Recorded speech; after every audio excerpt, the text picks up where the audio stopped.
saya hormati Pak Firdaus, Bapak-bapak yang hadir di pertemuan di Jakarta yang tidak saya sebutkan satu-satu, izinkan kami nama Iki Rafi Sultan ini Bukit Tinggi sekarang ditugaskan di BNN UI Sumatera Barat.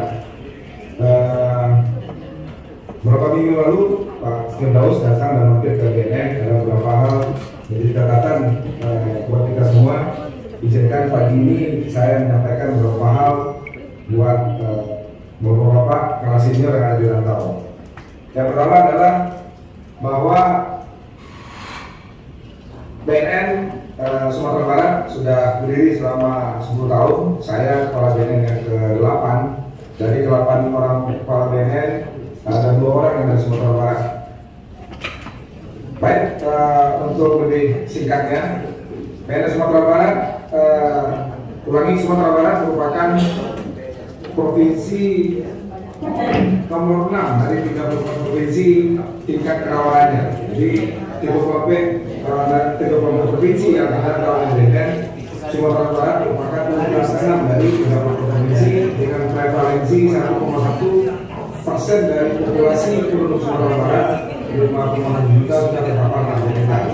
Ada sekitar 63.000 narkotika. Itu survei tahun 2019. Kemudian perputaran uang belanja narkotika di Sumatera Barat, baik belanja, pengedar, perawatan, biaya rumah sakit, hampir 1,6 triliun rupiah di tahun 2017. Jadi perputaran piting untuk biaya narkotika di Sumatera Barat ini, baik pengedar, bandar, seluruhnya pengobatan, biaya sosial dan yang lain adalah sekitar 1,6 triliun. Jadi sangat tidak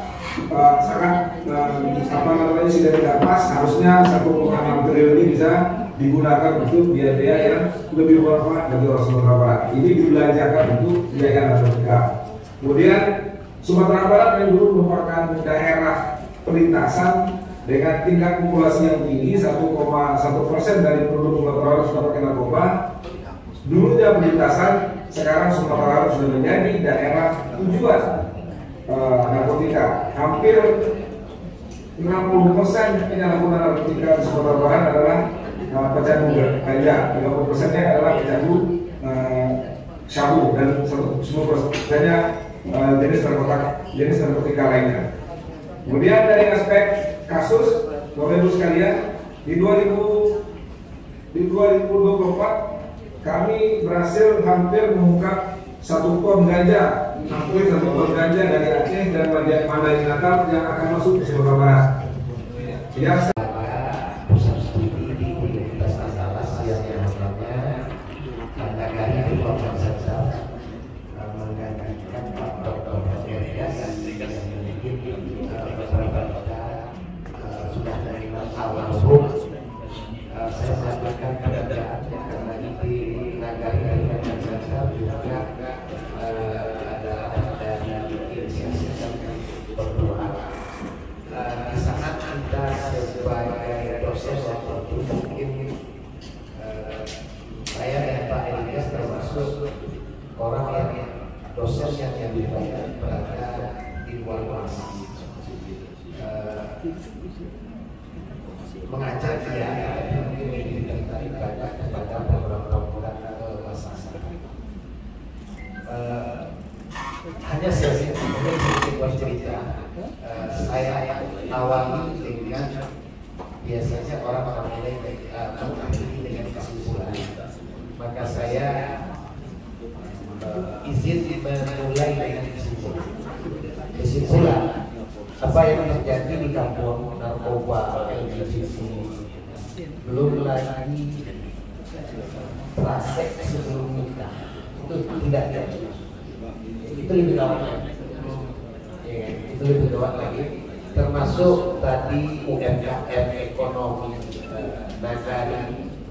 Maka kesimpulan saya setelah 30 tahun kerja, kita harus melakukan pendekatan yang tidak biasa-biasa.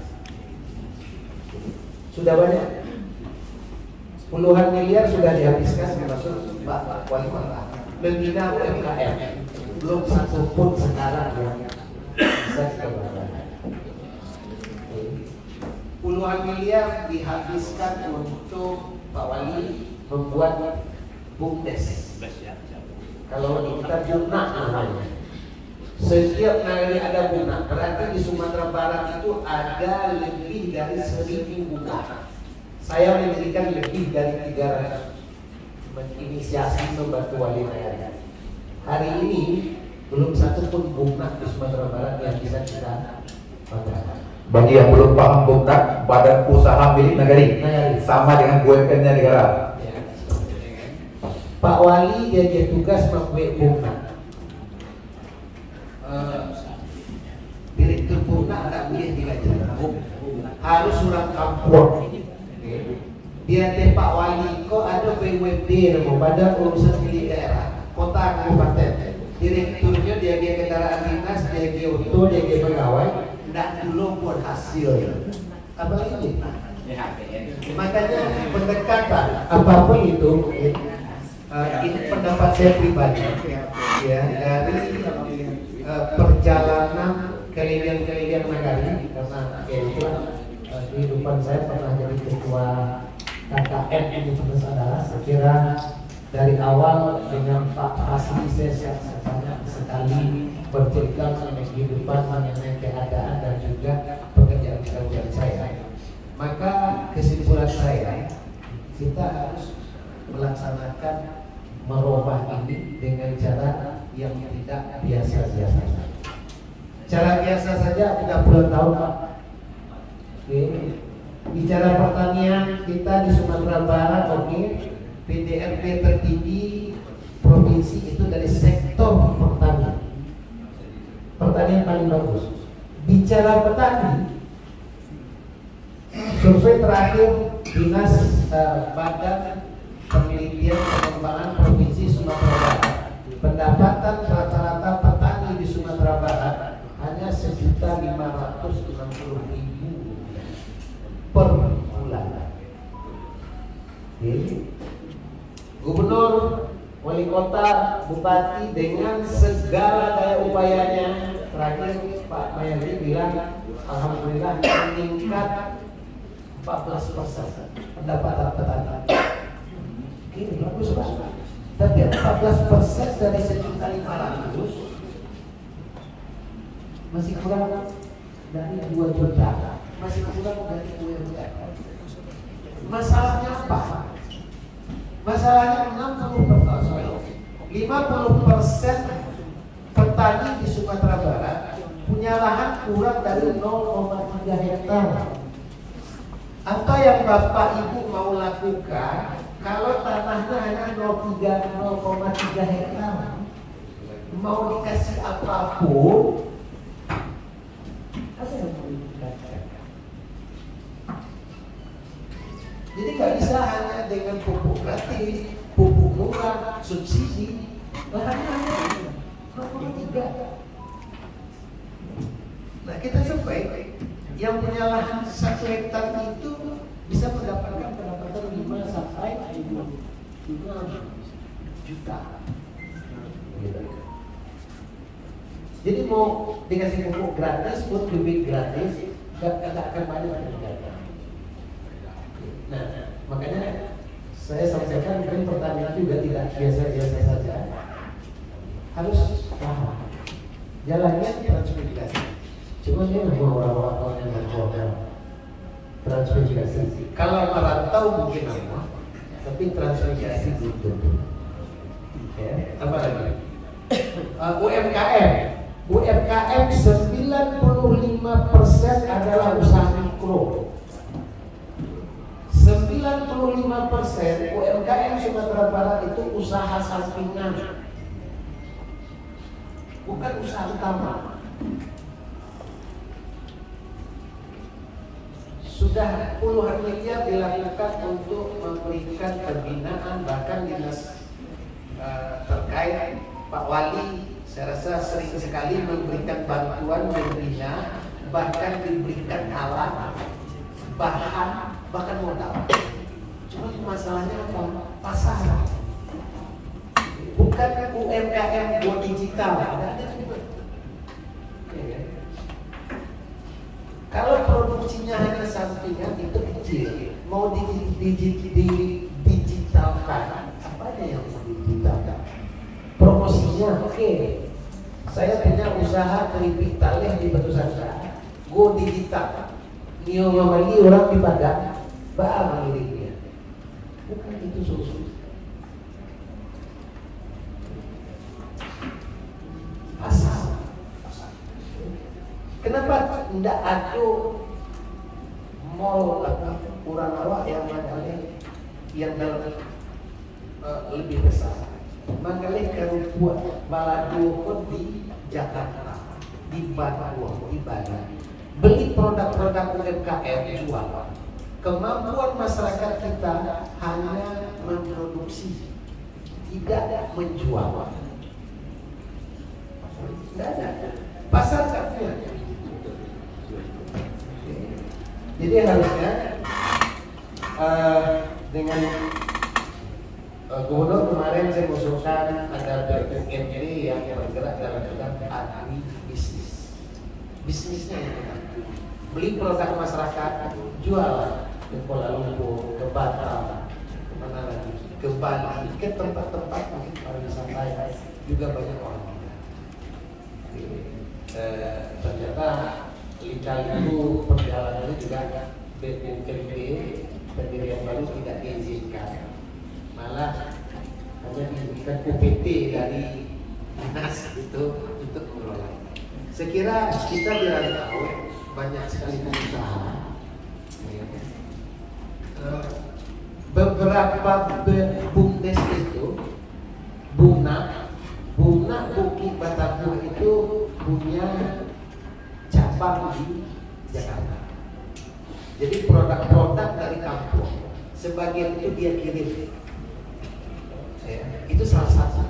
Jadi saya hanya sharing kepada Bapak Ibu, beginilah keadaan masyarakat kita sekarang di kampung. Lalu saya sudah melihat berbagai solusi yang diberikan. Perantau yang datang apa semua. Nah kalau juga salah satu kegiatan kami mungkin best practice dari Nagari, jadi Nagari Development Center itu salah satu lembaga di China yang bergerak ke masyarakat.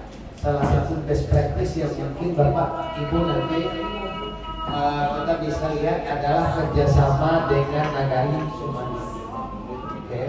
Alhamdulillah kami sudah menyalurkan hampir 5 miliar PT perantau untuk pembangunan Nagari Sumani. Bahkan sekarang di sana ada home care, karena ada hampir 50 orang tua yang tinggal sendiri. Nah ini perlu kita dengar bersama nih, saya menyimak itu. Ada satu kampung tuh orang tua, 3 orang saja di rumah, anak-anak dengan terus semua. Silakan. Ya, ini kami temukan dulu persis idenya dengan Desa Pomok di Jogja, ya, di Jawa Tengah, yang punya BUMDes dengan pendapatan lebih dari 10 miliar per bulan. Mahasiswa KKN saya menemukan di Nagari tersebut ada 50 orang lebih orang tua tinggal sendiri di rumah. Keluarga yang lain datang pagi, makan nasi, pematian lampu, membuka jendela. Sore hari datang keluarga lagi, makan nasi, main di lampu, makan lampu. Salam, selamat datang Pak Fasli. Tepuk tangan untuk Pak Fasli dulu.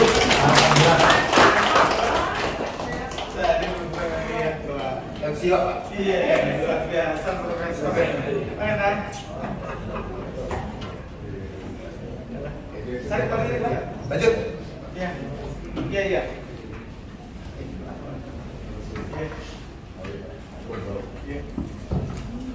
Pak Norman juga selamat datang Pak Norman ya. Pak belakang, silakan Pak Norman. Lanjut. Pak. Ya, izin Pak Fasli melanjutkan cerita Kakanda kerjaan saya dengan Kakanda Elias. Pak Fasli tahu persis bagaimana perjuangan kita termasuk di Nagari Sumani dengan orang-orang tua itu. Ya, singkat cerita Bapak Ibu, akhirnya perantau berkenan membantu. Tidak mungkin kita dirikan panti jompo, maka namanya home care. Kita sediakan 2 perawat, 2 pembantu perawat yang datang rumah ke rumah, termasuk bahkan memandikan, menjaga kesehatan, memberi makan, obat dan lain-lain. Kadang sekali seminggu kita dibantu becak motor sama ambulan oleh perantau, kita kumpulkan di masjid. Mereka berkumpul lah orang gaib sama orang gaib, sehingga mereka ada merasa saparasayan, elai video apa ya, kata-kata pertama yang muncul dan rasanya sangat nah jadi ini sharing sekiranya sebentar untuk yang lain-lain Pak, ini mungkin kita perlu diskusi lebih di sana topik mengenai peningkatan UMKM gitu ya, kemudian bagaimana pertanian dan lain-lain, mungkin lebih fokus kita nanti apa yang harus kita lakukan.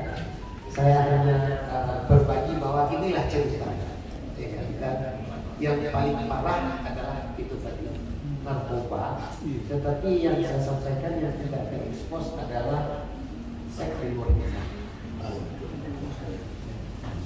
Itu kalau ada screening sebelum nikah mungkin 90% adalah jadi begitu. Belum lagi HIV Pak ya? Belum lagi HIV. Jadi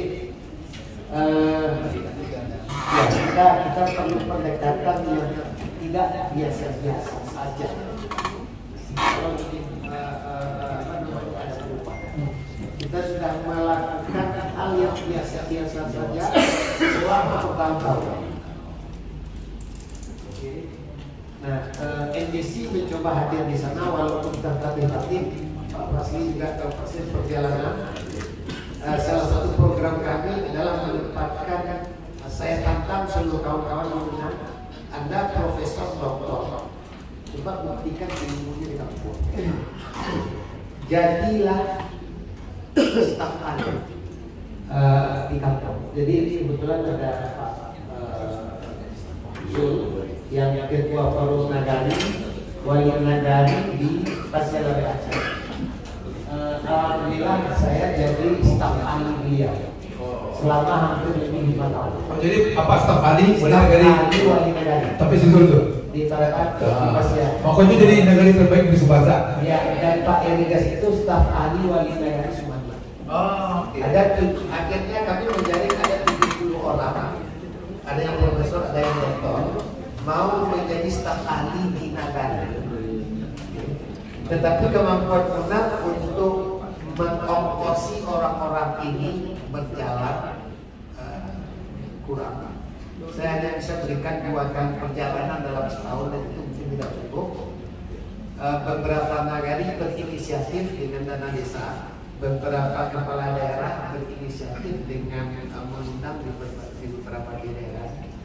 Mungkin belum banyak yang bisa kami lakukan, tetapi yang kami tawarkan adalah Nagari Development Center Punan, dan saya juga tahu Pak adik saya ini Pak Devi tahun ini dulu sangat banyak, walaupun dia dosen di PNP, tapi saya bawa dia ke KKK. Sekarang dia ketua lembaga penelitian pengabdian masyarakat di Universitas Negeri Politeknik Negeri Padang. Jadi kerjanya juga banyak masyarakat. Bersama-sama UNP, ada UNAN dan juga Politeknik menjadi jembatan antara tanah dan tanah. Contoh best practice yang saya sampaikan tadi, 5 miliar uang perantau Sumatera itu tidak turun langsung ke negara, tapi turunnya ke NDC. Kita lah yang mengatur apa kegiatan dan bahkan membayar utang dan lain sebagainya.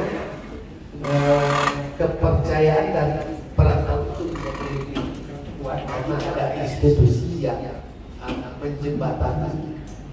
Dan juga kami sampaikan ada UNAN punya 1.500, UNP punya 1.000, saya kira ada 5.000-6.000 dosen di kampung di Sumatera Barat yang sebetulnya punya kemampuan jika kita kelihatan.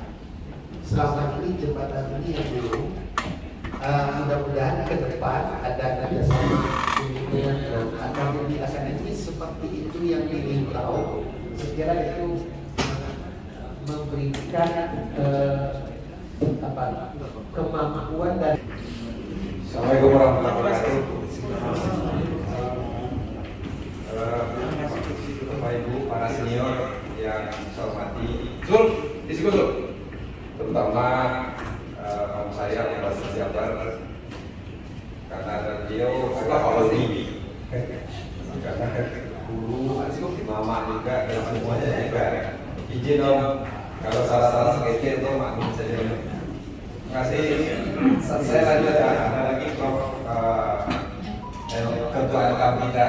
Alhamdulillah beliau hadir di sini. Kalau bicara dalam rakyat, beliau orang yang paling di depan di Sumatera dengan program pemerintah yang sekarang mensertifikatkan tanah nelayan. Saya sedikit balik ke belakang Pak Fir. Di tahun 98 terjadi reformasi itu, banyak tanah-tanah nelayan kita yang sudah menjadi sertifikat usaha diminta lagi oleh masyarakat kembali kepada masyarakat adat. Ternyata secara hukumnya tidak bisa. Beberapa kali coba melakukan gugatan pengadilan ternyata tidak bisa. Nah, saya berpikir pada 98 itu, saya waktu itu jadi kepala bidang tanah di Sumatera Barat. Banyak sekali para pendemo itu datang. Kita salurkan ke pengadilan, ternyata nggak ada yang tersebut. Nah, setelah itu gimana nih cara mempertahankan tanah nelayan yang ada di Sumatera Barat? Kebetulan saya diamanakan di tahun-tahun terakhir saya berada di Biro Pertanahan. Saya 40 tahun di Badan Pertanahan Nasional, terakhir yaitu Direktur Tanah Nelayan. Nah, pada saat adanya Undang-Undang Cipta Kerja, ada turunannya yang harus dibuatkan oleh Kementerian DPR. Dan salah satunya saya masukkan norma tanah nelayan di Indonesia, bukan di Minangkabau saja. Nah, salah satu yang bisa kita mempertahankan tanah nelayan tersebut harus kita daftarkan, kita administrasikan. Nah, tadi yang saya sampaikan tadi bahwa tanah nelayan harus diserahkan kepada pemegang investor, kepada diberikan hak guna usaha. Tanah tersebut nggak bisa kembali lagi, tidak bisa kembali lagi, dia jadi tanah negara. Saya sudah bertahun diberikan menjadi tanah negara, tapi tidak tutup. Nah, satu-satunya cara adalah diberikan hak pengelolaan kepada masyarakat hukum adat. Sedikit saya informasikan bahwa kita KB Lunggah saja, kita bagi saya tanah wilayah di Sumatera Barat itu ada wilayah suku, nah itu bisa disertifikat hamil. Terus ada juga wilayah kaum. Nah, ini juga disertifikat hamil, kita semua mungkin ada sertifikat di kampung. Tetapi satu lagi adalah tanah wilayah nagari. Nah, inilah yang disasar oleh Kementerian ATR BPN untuk mendaftarkannya di seluruh Indonesia, termasuk di Sumatera Barat. Nah, sekarang sudah berjalan, ada beberapa yang sudah menjadi sertifikat pengelolaan, dan saya informasikan kemarin saya juga kontak-kontak kepada kantor BPN, semua biaya itu ditanggung oleh pemerintah. Nah, maksudnya apa? Kalau seandainya tanah wilayah nagari itu kita sertifikatkan, itu bisa menjadi lalu lintas ekonomi, bisa diletakkan hak guna usaha di atas hak wilayah tersebut. Nah, apabila hak guna usahanya berakhir, kembali oleh sampai kapanpun. Jadi pemegang hak wilayah masyarakat hukum adat inilah yang pemegang hak pengelolaan itu. Saya sangat hormat sekali ke Prof. Fauzi Bahar yang selalu di depan menyampaikan bahwa ini sangat berguna dan sangat penting sekali bagi masyarakat hukum adat. Walaupun ada tantangan dari beberapa pihak, itu biarkan saja sambil berjalan. Saya yakin betul bahwa dengan dengan pensertifikan tanah wilayah ini menjadi hak guna, hak pengelolaan kepada masyarakat hukum adat, inilah salah satu cara untuk mempertahankan tanah wilayah di Sumatera Barat. Dia tidak lepas kepada pihak ketiga, berakhir hak guna usahanya, berakhir guna bangunannya, kembali kepada wilayah. Dan pembiayaan semuanya mulai dari pengukuran sampai jadi sertifikat itu dibiayai, ditanggung oleh pemerintah. Tak satu pun diminta. Mungkin Pak Menteri bisa tambahkan itu. Jadi gunanya saya kembali waktu membuat pasal ini, saya berpikir masyarakat hukum adat di Indonesia dulu dari dulu tidak sebagai subjek hak, makanya tidak bisa masyarakat hukum adat itu diterbitkan sertifikat. Nah, dengan aturan yang baru itu dalam PP itu kebetulan ini yang merumuskan pasalnya, nah masyarakat hukum adat bisa sebagai subjek hak, makanya bisa dilekatkan hak pengelolaan yang lebih tepat kepada masyarakat hukum adat terhadap tanah negara yang ada di Sumatera Barat. Nah, ada kekhawatiran nanti kalau diberikan hak guna usaha di atas hak pengelolaan tersebut, nanti kalau berutang ke bank tidak nyebai ya. Nah, biarkan saja tidak nyebai ya, tapi hak wilayah tidak pasti tidak akan terganggu. Kalau seandainya tidak dibayar oleh pengusaha hak guna usaha tersebut di atas tanah wilayah, dia akan berakhir dengan sendirinya hak guna usaha tersebut. Nah, utang piutangnya biarkan saja mereka yang bayar, tapi pasti tidak akan terganggu hak pengelolaan masyarakat. Itu kekuatan yang diberikan oleh pemerintah. Karena sekarang kalau seandainya tanah wilayah ini sudah tidak daftarkan, pasti nanti akan habis, dia lepaskan lagi oleh emak kepada usaha, dipakai lagi. Pelepasan itu menurut undang-undangnya harus menjadi tanah negara dulu. Nah, kalau diberikan 30 tahun kepada pemegang hak yang baru, misal HGU atau HGB, berakhir haknya dia kembali ke tangan negara, tidak ke masyarakat hukum adat. Nah, inilah salah satu penguatannya oleh pemerintah. Bukan saya tentang penguatan PP tersebut, Prof. Itu yang bisa saya lakukan. Nah, ke depan sudah ada sekitar 10 sertifikat tanah wilayah yang muncul di Sumatera Barat. Sudah ada dan 3-nya sudah ada yang menjadi kafe-kafe, rumah makan dan segala macam. Terus juga di Pampan saya lihat kemarin bahwa ada penyelesaian tanah-tanah ini Pak, pemukiman umum di atas tanah tersebut, dan itu sangat mudah sekali untuk menyelesaikannya. Bapak Ibu yang saya hormati, mungkin sangat teknis, mungkin kalau saya ada pertanyaan saya mungkin bisa akan menguraikannya mulai dari awal sampai akhir. Tapi namanya saya tidak berbakat yang monolog ini. Tapi insya Allah kalau saya ditanya mulai dari bagaimana proses aturannya sampai keluar sertifikatnya, insya Allah saya bisa terangkan. Terima kasih Pak. Terima kasih. Sertifikatnya atas nama masyarakat adat. Nah, apapun nama masyarakat hukum adat itu terserah. Bisa saja di satu tempat ada kerabat adat Menerani, ada kerabat, tapi tidak punya nama orang di dalam sertifikat. Dia tidak pakai nama orang. Jadi kalau nama orang meninggal, dia jadi malah masalah, bisa ditemukan. Tapi pada masyarakat hukum adat yang ada di situ, misalnya kita masyarakat Pak Bidon tadi, Bapak Ibu, ini memang saya mohon maaf karena pada jam 2 siang di Padang. Jadi sedikit dari informasi kita siapkan sesuatu. Jadi Bapak Ibu, saya dari Politeknik di Padang yang selama ini menulis penelitian pengabdian dosen. Jadi memang banyak turun ke bawah. Yang saat ini yang paling banyak kita lakukan adalah upaya program Nagari Digital. Saat ini sudah 85 nagari kita digitalkan dan sekarang masih banyak yang minta, sehingga kami kewalahan gitu ya. Bagaimana pelayanan nagari itu betul serba digital, bisa dilayani mana saja, kapan saja, dan sudah terangkum di dalam aplikasi yang kita bangun gitu ya. Dan sekarang berkembang lagi, muncul lagi nanti operasi merah putih. Nanti bagaimana kita includekan semua, jadi kita berupaya di nagari itu muncul namanya satu data nagari.